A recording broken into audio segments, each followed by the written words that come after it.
What's up, everybody? Welcome to another episode of Huddle Up with John, talking Steelers football. I'm your host, John, and we are back to talk about another Pittsburgh Steeler loss. Yeah, but y'all know, y'all heard it from me last week. I went on record and said that I didn't think that the Steelers was going to be able to win this game, and I don't think that they're going to win next week's game either against the Colts. And thinking that it's likely that they'll be 4-4 when it's all said and done. Yeah, the Steelers took a loss last week to the Green Bay Packers. This past Sunday night, it was Sunday night football. It was a beautiful day for football, nice fall day, crisp, cool breeze out there. For those of you who follow me on Facebook, you see the videos that I put on the Huddle Up page on Facebook of the field, and we had a chance to go on the field and wave the big terrible towel on the field for about 15 seconds. It was a 15-second workout, waving that terrible towel and then running off the field. But it was pretty fun night to participate in that. And, to be quite honest with you, just an overview of the game, it was fun all the way up until halftime.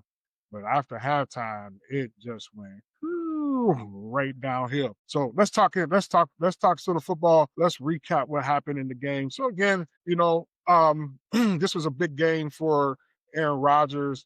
As we stated last week, Aaron Rodgers has beaten every team in the NFL at least once in his career, except for the team he played 18 years for, which is the Green Bay Packers. And so this was going to be a monumental game for him, emotional game for him. He get to play the team that drafted him. He get to play his last coach. He get to play against the quarterback that was drafted to replace him, and has done pretty well since he has retired. Since he has been has left Green Bay. So it was big for Aaron Rodgers. Another game for everybody else, but a big game for Aaron Rodgers to say the least. So it was a lot of fireworks, and it's Sunday night football, so all the stars is out, this big game, man. The Steelers could have really a name for themselves. The Steelers really could have. Yeah, so it was a big game for Aaron Rodgers, and the Steelers came out the gate looking like they was ready to play, man. I mean, we was pumped, we was excited because again, I didn't have big hopes that they were going to win, but the way they started off, man, I was like, okay, let's see what happens. And so Green Bay got the ball to start, and the Steelers defense came out and again stiffed them.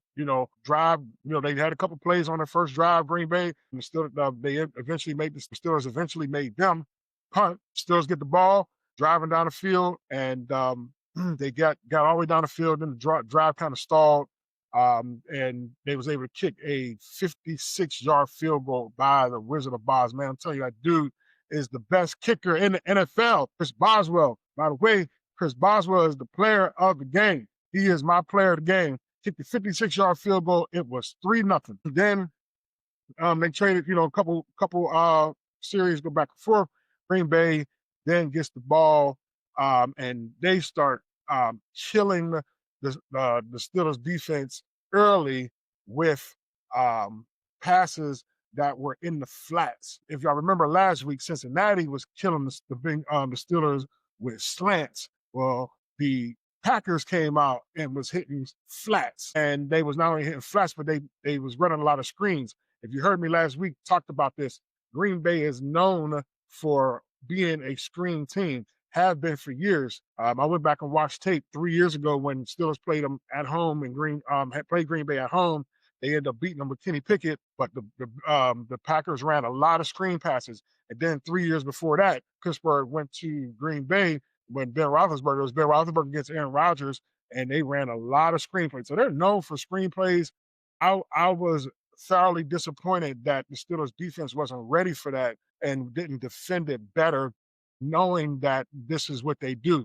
And considering that we heard that Aaron Rodgers this past week, ran the scout team against the Steelers defense to try to prepare them for what Green Bay was going to do. So at any rate, that next drive that Green Bay had, in the first quarter. They drove down the field 67 yards, and Jordan Love hit uh, uh, Kraft, the tight end, for a 16-yard touchdown pass. The Packers went up 7-3. They go to the second quarter. The Steelers, again, had a couple drives where the drive stalled out, got down there, but they couldn't punch it in. They couldn't score for some reason. They couldn't get the ball into the end zone. They couldn't sustain the drive once they got over the 50-yard line, but they ended up getting 2 field goals. Boz hit a 50-yarder with about 12 minutes to go in the second quarter, and then he hit another 48-yarder with about 5 minutes to go in the second quarter. A key thing for this second quarter for the Steelers is that Green Bay won the toss and was elected to receive the kickoff at the beginning of the game, which meant the Steelers would get the ball at halftime. And one of the things that they like to do if they are in control of the coin flip is they defer and always want to get the ball at halftime, because the idea is, let's try to set ourselves up to do a scoring drive before halftime, and then when we come out of halftime, we get the ball, try to score them again, just kind of hit them with a double score. So this was a perfect opportunity to do that, because in the second quarter, the Steelers got the ball back, and they end up driving down the field, 9-play, 84-yard drive. They did it in 3.5 minutes, and they was able to hit Aaron Rodgers was able to hit DK Metcalf for a 2-yard touchdown pass right after there was a big pass interference call on Calvin Austin III that got the ball down there. They drove all the way down to the 2-yard line and hit DK Metcalf for a 2-yard touchdown pass. Steelers go up 16-7 right before halftime, and they get the ball back after halftime. Well, they come out of halftime, and man, it was just like let me first start with how they went into halftime. The stadium was pumping. Now, mind you, there was a lot of Green Bay Packers fans there. I mean, they was everywhere, but they was quiet. They was quiet as church mouses, because the Steelers looked like they was pretty much dominating this game in the first half. And to get that touchdown to go right before halftime, was 16-7, and we're going to get the ball back after halftime. It looked like we got some momentum. They was running the ball good. Jalen Warren was doing his good thing with the running the rock. You know, we thought for sure that, hey man, the Steelers might pull this off, especially if they can come out here and get a touchdown. So, there was optimism at halftime, but right when they come out of halftime, the optimism went right down the tube. Couple of things that happened in the second half, more especially with the offense. They could not stop shooting themselves in the foot with dumb stuff. They come out in the second half, and right off the bat, they get a penalty that puts them back in second and long, second and 20, third and 20, punt the ball. Then they get another drive. And right off the bat, get a sack. Aaron Rodgers gets sacked by Michael Parsons and drops him for another 8-9-yard loss. Puts them behind us. Whenever your offense is second and 19, second and 20, third and 20, the drive is over. Those are drive killers. Them penalties, them holding penalties, or them sacks, those plays where there's negative yardage, these toss plays they try to run they end up losing 4 or 5 yards. Those are drive killers. And that's what was happening to them on Sunday in the second half. They could not sustain a drive in that pretty much in that third quarter or fourth quarter for that matter. Steelers only scored 9 points, if you will, in the second half. And the late touchdown that they got, it was late. It wasn't, didn't even mean nothing. But anyway, so they come out in the second half and they wasn't able to get nothing going, because they had to punt because of the down and distance was too long. They punt the ball and give the ball to Green Bay, and Green Bay gets the ball at the 10-yard line, and they just methodically drive down the field. But they didn't, not on this drive. They didn't methodically drive down the field on this drive. On this drive, man, it was a killer, because Jordan Love hits his tight end Tyler Kraft for this long pass, this floater that he throws up in the air. And I'm of the belief, y'all, that I don't subscribe to officiating, being, the reasons why people lose games, but it does have the ability to change momentum and tilt things into another team's favor. And so let me back up. Right before that drive, the opportunity. There was actually 2 drives that the Steelers had in the third quarter before this touchdown drive of Green Bay. But the second drive of the Steelers had in the third quarter, they had the opportunity to move the ball, and it was third down and 8. Aaron Rodgers, with his brilliant cadence, he draws the nose tackle and Michael Parsons, the defensive lineman, offsides. It is clear by every screen that you look at, every view that you look at, that the nose tackle and the Michael Parsons is off sides. The nose tackle is literally almost through the gap when the center is hiking the ball. You got side judges whose main responsibility pre-snap is to see if anybody on the offense does a false start, or if anybody who on the defense does encroachment or goes offside. How in the world did they not see these 2 guys clearly over the line? Well, they jumped off sides, and Aaron Rodgers assumes, because he's seen them off sides, just like any quarterback would, that I got a free play. So he throws the ball deep, as a free play, try to get some chunk yards, catch him off guard, or something like that. Well, the pass is incomplete, but nobody threw a flag. Nobody threw a flag. Not near one of the judges, not near one of the umpire or the referee threw a flag for offsides. And to me, that was ridiculous. If that was offsides, they would have got 5 yards, and it would have been 3rd and 3, which is manageable to get as opposed to 3rd and 8. Well, they end up punting, and Aaron was livid, or everybody else was livid, the fans was livid, because it clearly shows that both of these guys was offsides. Well, they punt, and again, on the next drive, this very next drive, here we are again. The Steelers actually played pretty good defense on 1st and 2nd down against the Packers. It's third and like 12. It's 3rd and 12, and Jordan Love, the Steelers pressured him with a blitz, a brilliant middle linebacker blitz, and they was about to get home, but he just threw up a prayer. A wing and a prayer. They was in pretty much in zero coverage, because everybody was in man-to-man, locked up on somebody. And the tight end, Tyler Kraft, was locked up on by Deshaun Elliott, strong safety. And it was the weirdest play ever, y'all, because, first of all, missed penalty. The tight end literally takes Deshaun Elliott and flings him away to catch the ball. That is an obvious pass interference. You, as a receiver, cannot extend, push, pull anybody and move them away to create separation in order for you to catch the ball. They didn't call that.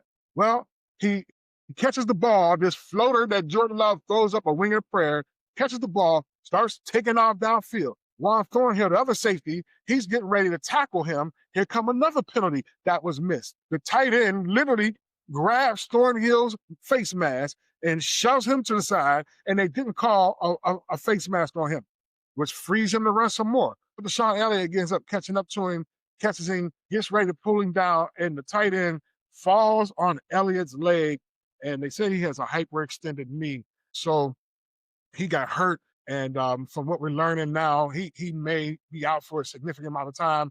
I'll get to that in a little bit. We'll talk about that after we do the replay. But after that, it was like that took the wind out of us.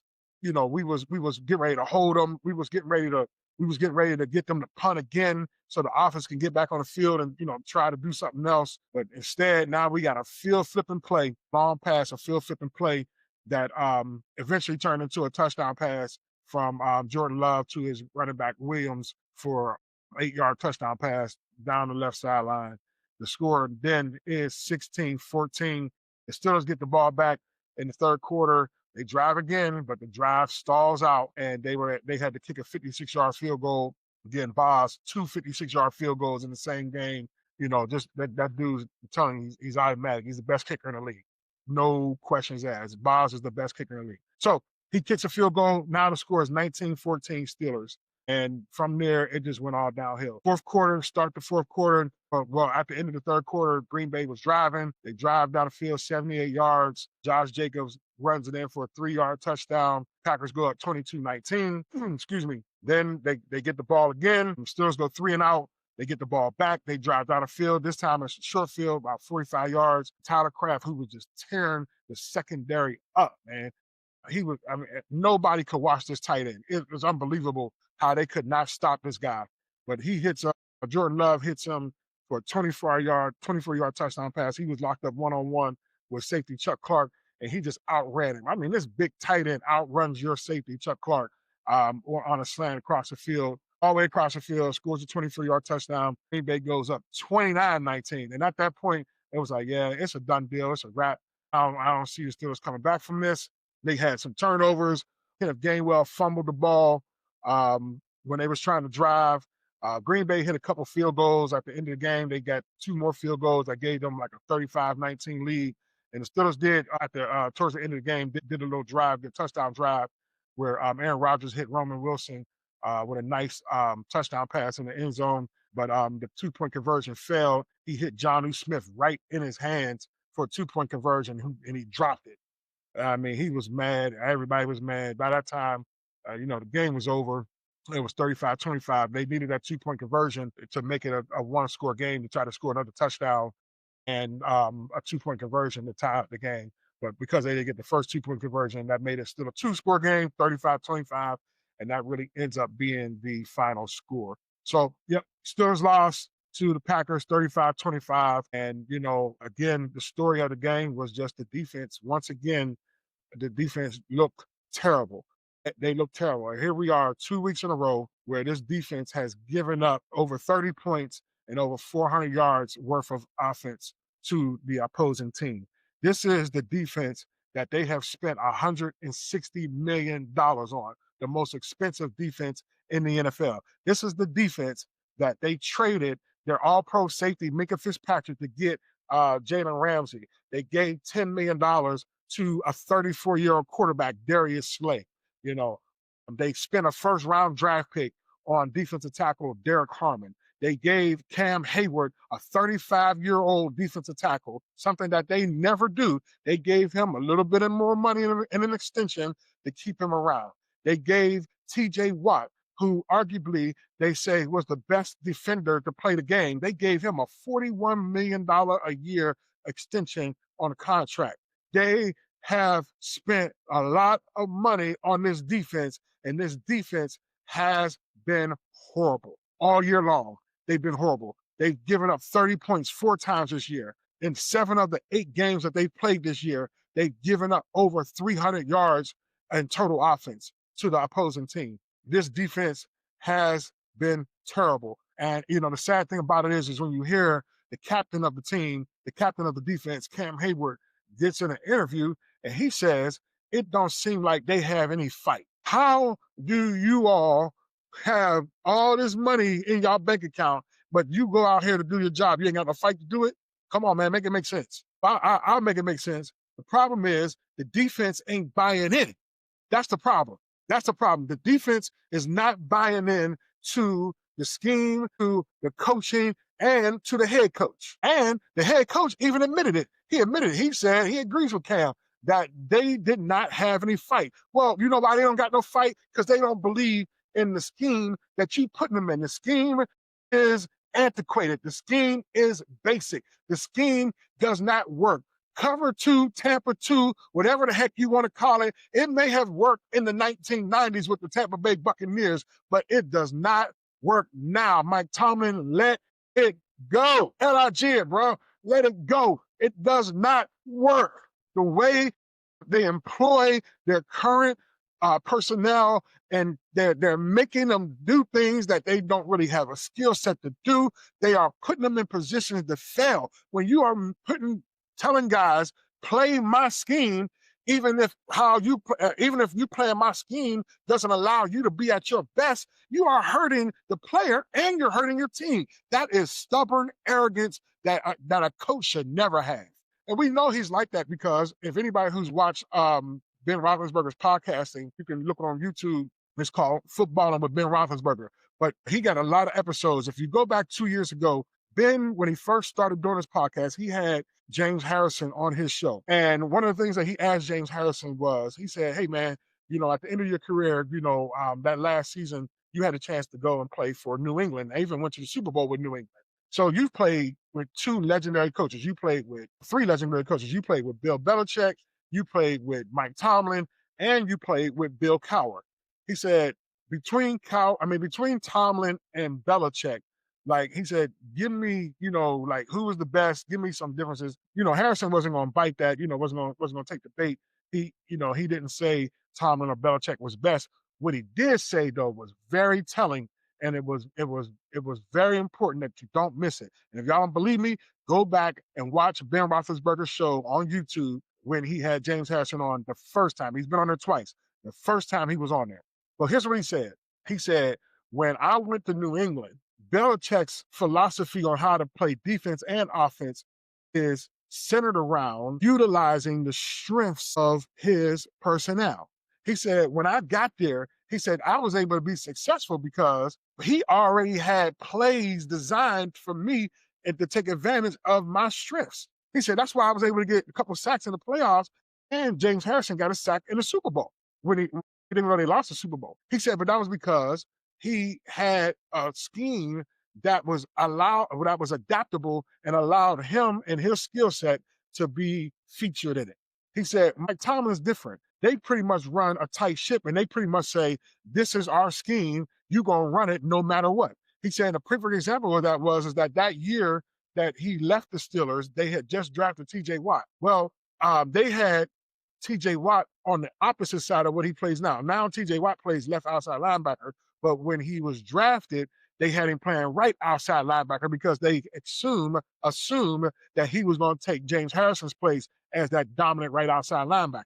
Well, James Harrison said this. He said, I told him, he said, hey, coach, TJ got this thing that he do, this pass move that he do, but it's more effective from the left side. Why don't you put him on the left side, leave me on the right, or put Bud Dupree on the right? And, he's like, I don't even got to play. He was like, but just let TJ get on the left and so he can do that move that he got because he seems to be effective. He said, and they shot him down. He said they wouldn't let him do it. They eventually let him do it the next year. They moved TJ Watt to the left and had Bud on the right. But that year, it was like, no, they too stubborn. They too proud to humble themselves and taking a suggestion by somebody like James Harrison, who arguably before TJ Watt was the greatest pass rusher that the Steelers ever had. Having said that, I set out to say that Mike Tomlin still with that pride thing, man, and that arrogant thing that he got going on with him is he's going to run his scheme even if it causes the team to run off the railroad tracks. He don't care. That's what's obvious to me. He don't care. We gonna run my stuff even if it don't work. He's pleading insanity. We're gonna keep doing the same thing over and over again and expecting different results. And you ain't getting no different results. You still can't stop the run. That was last year into this year. You can't stop the pass. You're not getting no pressure on the quarterback. Your $41 million quarterback, your $41 million doesn't even have 5 sacks yet. And everybody talking about he's better than Myles Garrett. Myles Garrett had 5 sacks in one game last week. He got more sacks in one game than TJ Watt got all year. He was MIA. It has been MIA for most of this year. And I don't necessarily blame him. I blame coaching because the coaching does not put their players in the right position to perform and be effective and play winning ball. That's on coaching. Well, unfortunately, y'all, yesterday at Mike Tomlin's press conference, he was asked about this defense, and he pretty much said, we don't need to do nothing different schematically. We just need to play better. So what he's saying is that it ain't our fault. It ain't my fault. It ain't Terrell Austin's fault. It's not the coach's fault. It's the players' fault. The reason why the defense is terrible is because the players need to play better, are not playing better, are not playing good. Again, casting blame on the players as if this scheme this scheme is perfect. Like this scheme is great. Meanwhile, he's ran it for the last 4 years and it has been horrible. This defense has not been good in the last 4 years the way they were previous to that. Every year since Mike Tomlin and Terrell Austin has taken over, the sacks have gone down. Before they took over, the Steelers led the league in sacks every year. Every year you see miscommunications in the secondary. You see blown coverage in the secondary. You see the tight end beating them over and over again. You see passes over the middle over and over again. Every single year, there's no changes. There's no adjustments. There's nothing being done to correct these things. And it just makes no sense to me. I know I'm going on a rant and rave about this defense, but they really are the story of this game because it it it makes no sense how terrible they are, and it really makes no sense that they paying these guys $160 million and they can't produce better than what they've been doing. But again, I blame the coaching. Do the players have some fault? Sure, they do. The coaching don't tackle, right? The coaches don't drop interceptions, you know. But also the coaching don't put them in position to do the things that they need to do to be successful. For example, the rush. You know what they did all game against the Packers? They just sent the four down linemen, Watt, Harmon, Cam Hayward, Alex Highsmith. They just told them, just go rush the passer. Just go straight. No stunts, nothing. No creative blitzes, nothing to cause confusion or deception. Go. Man, that's easy to block. That's easy to defend. Makes no sense. All right, I'm done ranting about this defense. I'm sick of them, you know. But in the offense, I'll be honest, the offense, although the offense scored 25 points or 19 points before that late round touchdown, you know, uh, they had some warts too that they need to fix. Some of these penalties that they were getting, with holding calls or false starts, things like that. Man, they got to get on top of that stuff and be more disciplined because those things are drive killers. And I was a little disappointed in the wide receivers on Sunday night. Calvin Austin is my guy. I like Calvin Austin. I think Calvin Austin has the potential to be a number 2 wide receiver that everybody wants us to go trade for. And I think Calvin Austin has the potential to be that. But, he was a little disappointing on Sunday with them drop passes. Granted, it was his first game back from a shoulder injury, so I give him a pass. But those drop passes were pretty bad.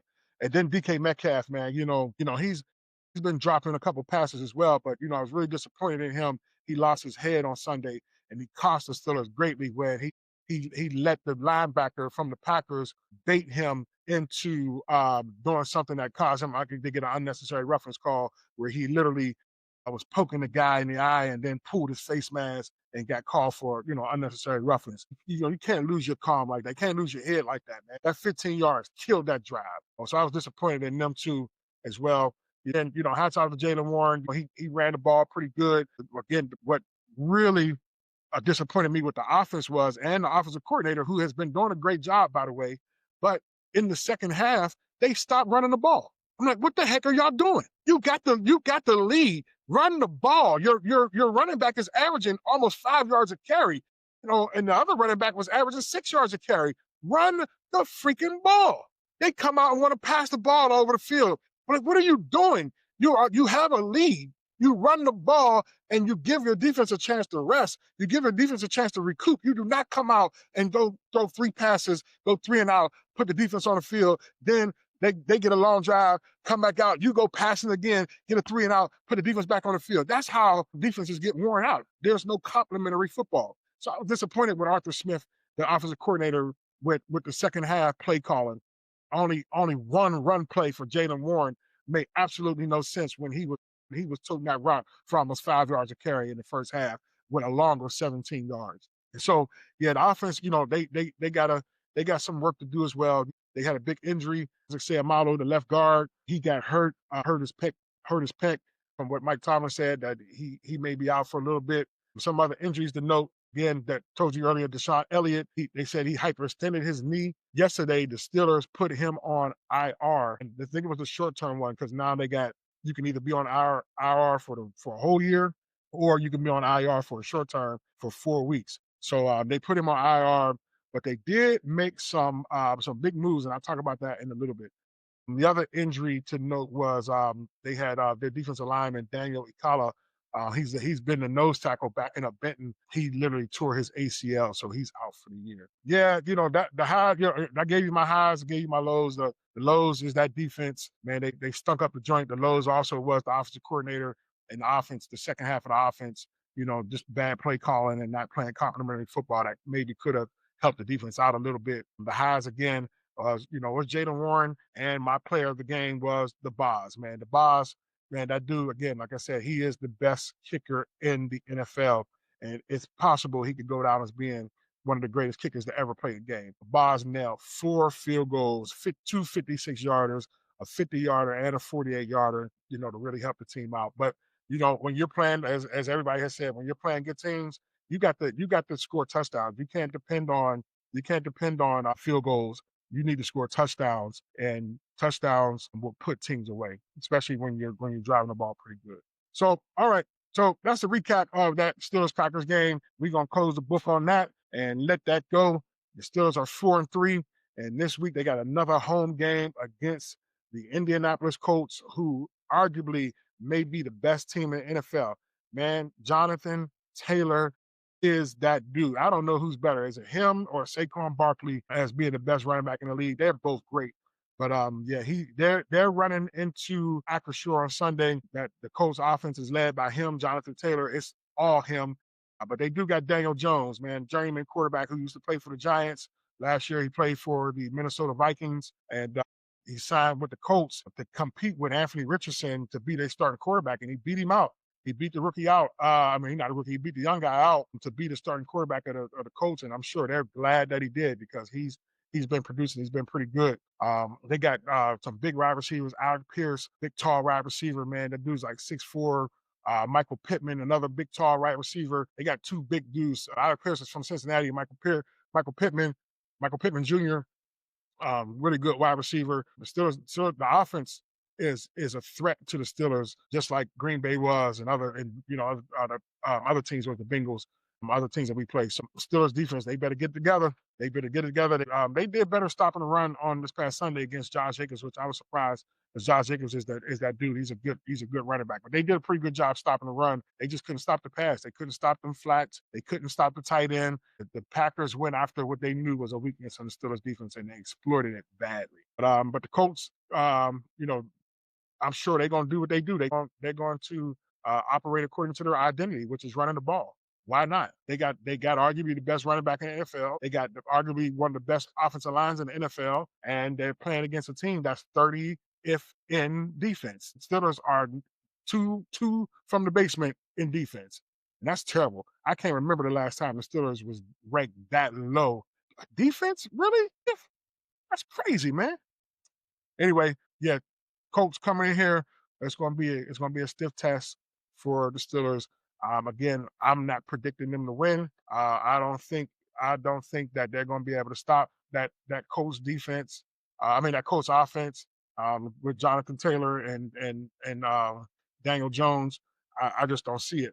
But all right, just some news that I want to update y'all on that happened yesterday. The Steelers again, lost to Sean Elliott. They put him on IR, and what they ended up doing was they end up signing a safety. They end up signing a safety to the practice squad, and then they end up trading for a safety. So they needed safeties because one, Deshaun Elliott is hurt, but two, them other guys they got, Chuck Clark and Juan Thornhill, man, kick them to the curb. I'm hoping that they can get these two guys up to speed quick, fast, and in a hurry so that they can get rid of them two.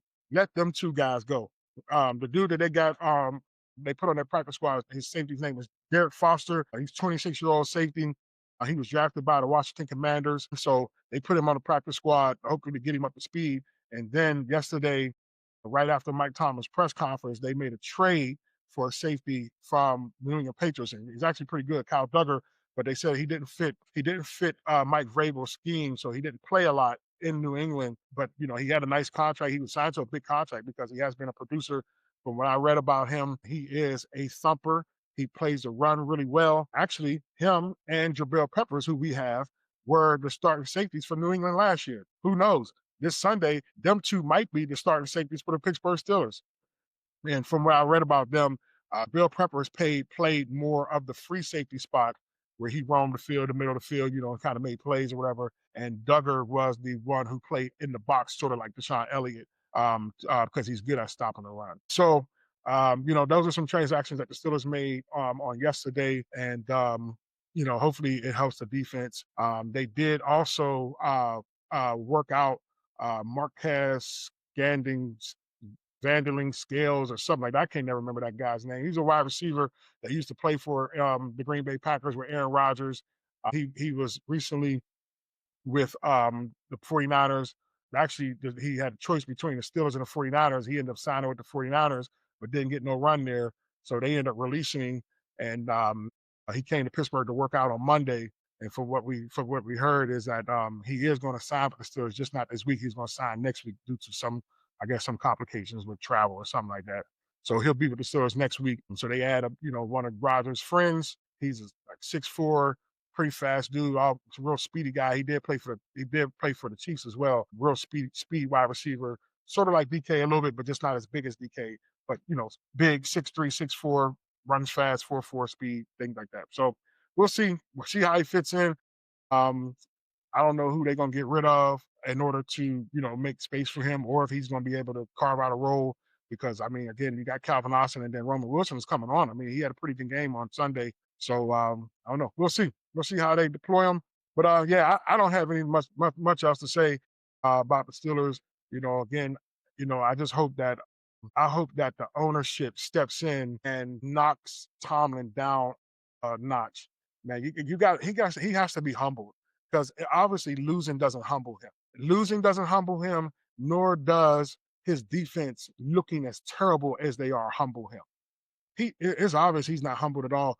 And people say, well, you don't know what goes on behind closed doors. Well, we don't know what goes on behind closed doors, but we do know what happens on that daggone field. And what happens on that field is the same thing every week. So obviously he's not humbled because he keeps coming out doing the same thing every week, expecting different results. And he don't think that there's anything wrong with it. He doesn't think that there's anything wrong with his scheme. He says him and Terrell Austin, he said, matter of fact, he said he's pleased with Terrell Austin. How, bruh? How can you be pleased with anybody on your coaching staff on defense when your defense is almost last? This has never been a thing in Pittsburgh since before Chuck Noll. The Steelers defense don't finish 30th in the league. They don't finish last in the league, man. That is not something that happens. And so how in the world are you not dissatisfied with your coaching staff based off of the results? You know why? I told y'all this last week. You know why? Because that is his schematic defense. It ain't Terrell Austin's, it's Tomlin's. And he's too arrogant to admit that his scheme, I can't even say the word I want to say, it's terrible. He won't admit it. He won't admit it. He's too arrogant to do so. He's too prideful to admit that he's wrong. And so, at any rate, I'm not one. I have not been one to publicly say I want them to get rid of him, y'all. But I'm gonna be honest with you. It's time for Tomlin to go. And y'all gonna hear a lot of people say this. And don't be talking about his racism because he's black and all that kind of stuff. No, no. He needs to go because what he's doing doesn't work and he don't want to change. He don't want to change. He's not doing nothing different to change things, to make things better. We have no hope. We can't hope for anything because the coach won't do something different to give us hope. His own players don't believe in it. They have no fight because they don't think they can win. Ain't that typically the way it is? You scared to fight somebody because you don't think you're gonna win. You don't think you have the skills to win. You don't think you've been trained or taught how to fight good enough to win a fight. So basically what the defense is saying is we don't believe that we have what it takes to win. Same reason Minka Fitzpatrick was angry last year. Because the scheme don't work. You know it don't work when everybody is confused. You trying to disguise stuff and confuse the offense. You ain't confusing the offense. You're confusing your own daggone players. Scratch it, man. Just scratch it. Let it go. Anyway, all right, I'm ranting again about the defense. Y'all can see I'm angry about this. But anyway, this Sunday, Steelers versus Colts, Acrisure Stadium, 1:00 game. I'm predicting another loss, and I'm predicting that Jonathan Taylor is going to do damage. So anybody who got him in a fantasy league, yeah, he's probably gonna run up. He's gonna probably run up on them. But we'll be back here next week, and I'm thinking that the Steelers are gonna be 4-4. They'll still be in first place, but reeling. And we'll see. We'll see what happens. All right, y'all. Thank y'all for joining me on tonight. We're talking Steelers football with John. Huddling up, talking Steelers football with John, and we'll see y'all next week. Make sure you share this video on Facebook. Anybody who's on Facebook watching this, make sure you share, make sure you like it, make sure you subscribe to the page. Those who are watching on YouTube, please share it with your friends, your family. Tell somebody to like us page. We got to run them lights up on Facebook so that we can start going live. This is what I really want to do. I'm getting tired of doing these recordings. I really want to go live so I can talk to y'all, but we can't go live until we get over 100 people who like the page. So appreciate it if y'all can share this, and let's try to get them likes up so that we can start going live and then we can talk live still the football. I can field y'all questions or we can talk back and forth. But until then, I'll see y'all next week. Y'all enjoy the game on Sunday. Here we go, Steelers. Peace.